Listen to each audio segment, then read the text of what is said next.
Hi, there you are. This is my first video log, otherwise known as a vlog, for the I Am Shawna project, which basically in the tagline says it all.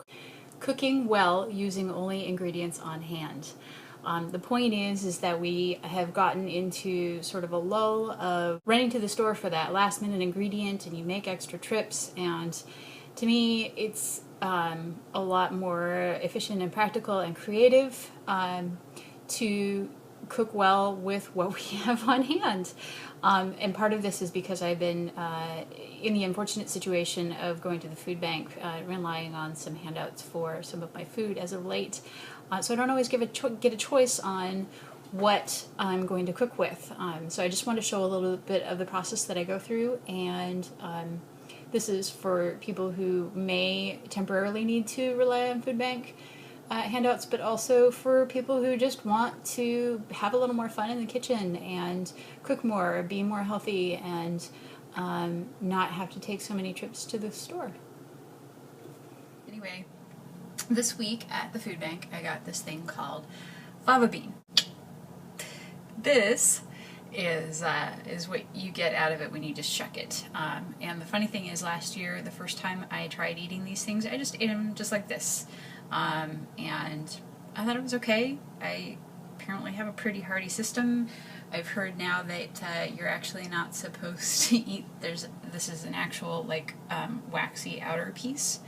And some people will steam them or boil them, blanch them, to get the outer waxy cover to come off. If you want to keep as much nutrition in it as possible, you can do a little slit like this, very carefully. I'm sure I'm doing this wrong in terms of knives. You're supposed to like cut away from you or something. And I totally cut this one in half. But you'll see there. That's it's hard to look at the screen and the camera at the same time. Anyway, that's the little waxy outer thing. You just want to throw that away or compost it or whatever. And then the inside,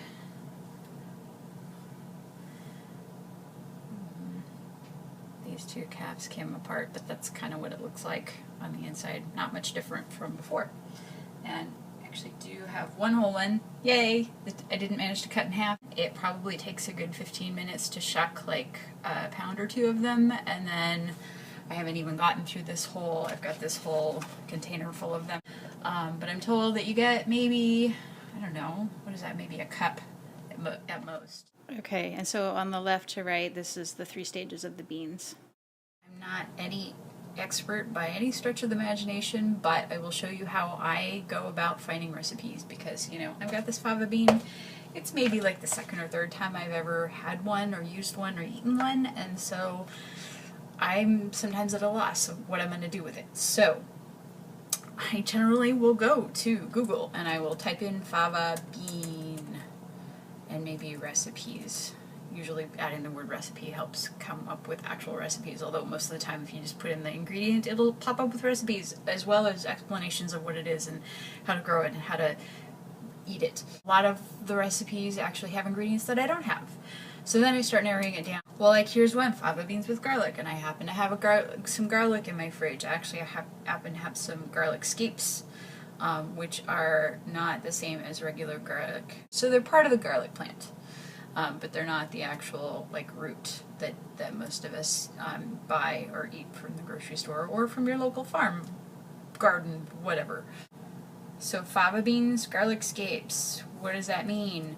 Hey, here's a website that says gnocchi with fava beans and garlic scapes and basil. Guess what? I have all that stuff. I happened to get a package of gnocchi the other day. In fact, I'm going to pull it out right now. Cucina fresca, fresh potato gnocchi, bam. So I'm going to end up making this, but from this website, and not eating out in New York, they actually show you how to make your own gnocchi. And here, look, fun little garlic. Ooh, the ends are kind of looking not so happy. Minus the ends. You can't see it. That's a garlic scape. actually from a local farm where I work. Anyway, so garlic scapes, fava bean. What am I missing? Oh, basil. You know what? Actually, I had basil, and I made it all into pesto. I've gotten so lazy that I know I'm not going to eat the basil before it goes bad, so what I generally end up doing is making it into pesto and either eating it all up or freezing it, because that way I know it won't go bad. I'm kind of OCD like that. I don't like to waste food. No basil. What do I have that's a little different? Well, I'm feeling a little adventurous, and one of the other things that I get at the farm, shiso! Woohoo! I'll have to go look this up. I think it's actually part of the basil family. So I'm gonna take a chance and cut it up and put it in here. Plus, you know, it's not gonna last much longer, so I need to use it up. Of the crops that are in season in Seattle, Pacific Northwest, right now, fava beans, it's one of the only places that it is in season, actually, right now. Most of the time it's not yet. It's, I guess, later, like fall, either spring or fall, but not summer, and here we are in sort of late summer. As you can see, I've got, not even half, like, I don't know, a tenth of the beans done, and it's taken a while, so I'm going to shut the camera off and shut up and move faster. Be back later. Hey, so I finally got those fava beans done. Look. Bam! That's a lot of fava bean, or at least I think it is. Of course, you know, the other half is the waxy shell, which of course I'm going to get rid of. Where is it? There's the garlic scapes. I've got a pot that is boiling with water, and put some salt in it, and get this gnocchi all opened up and boiled. You're supposed to boil it for 3 minutes. I'll put up the recipe for the handmade gnocchi, because I will try that. Mark my words, I will try that. But not today, since I have this stuff and it needs to be eaten. Oh darn. It talks about putting some cheese on top. I don't have cheese. One of my favorite cheese replacements, as it were, is Nutritional yeast. I realize a lot of people don't keep this on hand and may not even know what this is. Nutritional yeast is, it's sort of well, it can come in flakes, or it can be sort of in powdery form, and it is nutritional, just as the name suggests. And it has sort of a cheesy, nutty flavor. Not quite as cheesy as cheese or quite as nutty as nuts, but somewhere in between, and so I just like using it. It's one of my few guilty pleasures. So, we got the boiling water. Put the salt in. Sorry I didn't show you that. Very gently, don't splash yourself. Seriously, don't splash yourself. And there's the gnocchi. Set the time of 3 minutes because I get distracted. It's just how I am. And we will take it off in 3 minutes and drain the water out and go from there. Rise. I'll have to stir that a little bit, I think. Because I don't always follow the directions. I kind of just do what I want sometimes.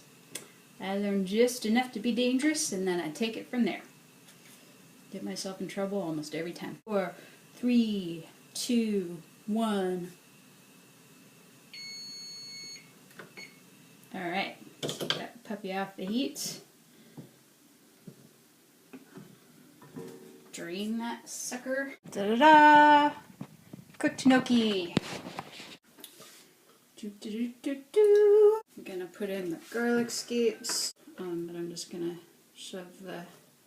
Wow, I have almost as many or more fava beans than I do gnocchi pieces. That'll be interesting, huh? I think that'll be okay, though. Oh, and by the way, I'm not even bothering with the new skillet, because, you know, this pot is already hot. Hey, that rhymed. And, gnocchi's already in it. Why bother cleaning 2 pieces of cookware when you only have to do 1? Alright.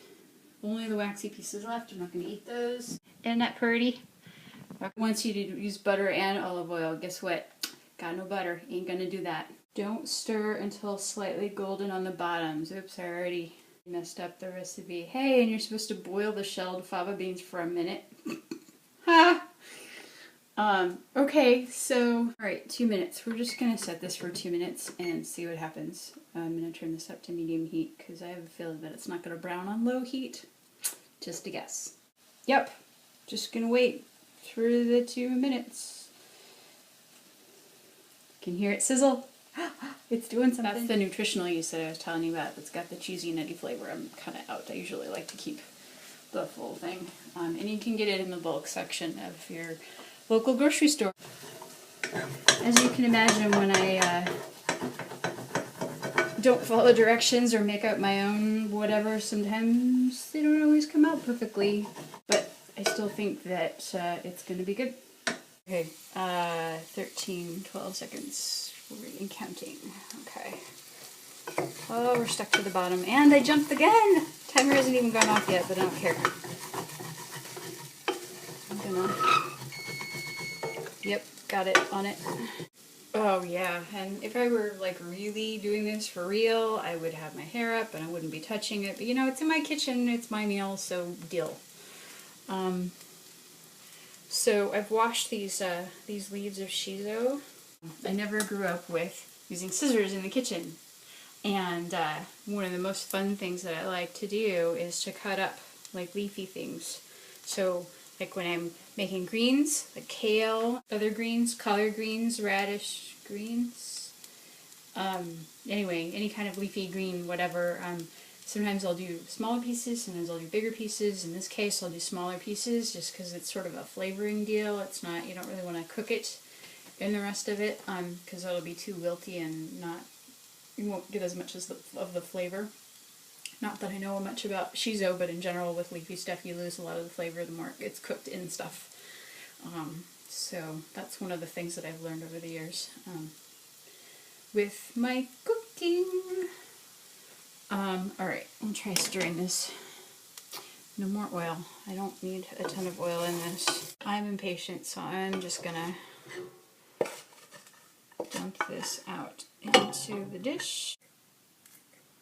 Little snips of shiso. Oh yeah, I never actually looked up to see if it was part of the basil family. Oh, you can totally smell the shiso as you cut it. Oh, I totally recommend this. It's awesome. I love the fragrance. This is probably more than I should be putting on it, but it's my kitchen and I'll do what I want to. Isn't it pretty?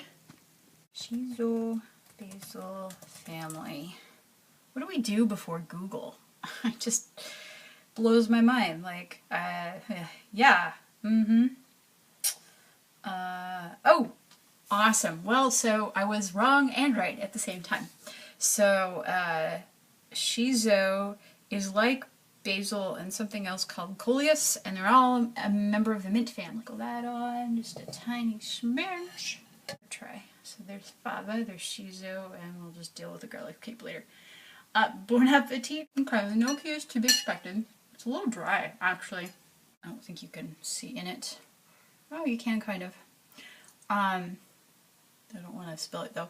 Anyway, I got a ton of skitty sauce, otherwise known as spaghetti sauce, at the food bank, and I froze a bunch of it, but recently I just took this much out of the freezer, so I might just put a couple of dollops in there just to make it a little wet. See? A couple dollops. I mean, it's not too moist, but it's not too dry anymore. I think I wouldn't do the shiso again next time. But it was a nice attempt. I mean, you know, some other people may like it, and maybe it's just me, I don't. Apparently you can make a fava bean paste as well, which I haven't tried, but I'd be interested to know if anybody has tried it and see what they like. And if you have other ideas for the shiso or the fava beans, those are sort of the two new to me ingredients.